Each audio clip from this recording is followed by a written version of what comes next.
you mentioned, having growing up and an aunt, had a similar issue.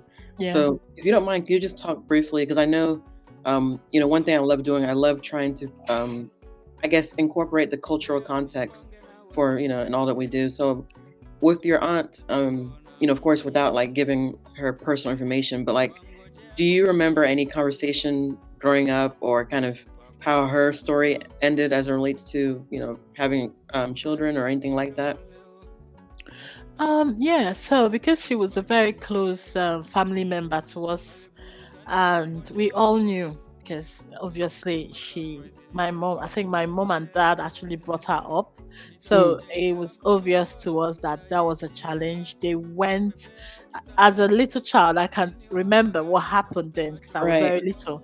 I knew that they were going to places. So back home, they have different options of trying to conceive. So they go to different places, traditional. There's a lot of traditional presence back home. They will go to different locations that even someone in their mind, like you are your mind is working, everything is working. You'll be wondering why is she going to that location?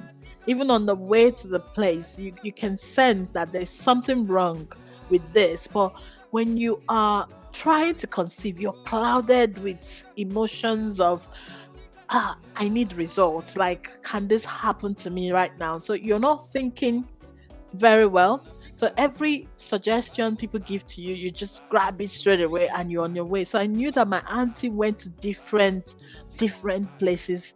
They spent so much money. I knew there was a time I think they even had an Indian traditional something, to support them at some point. They just kept going to traditional healers. They went to yeah, all those people giving them herbs, giving them all kinds of things to take. She they spent so much money doing that. But in the end, they ended up adopting children who are now grown ups and in the university. Um, that was how her story ended because it took them a long time of trying in the wrong places. At that time, IVF wasn't something that was, a thing. I don't think IVF has even, if it wasn't even popular. If it was available, then it wasn't popular in those days. So there was no option of technology and ways of conception other than praying and visiting those local traditional people to help.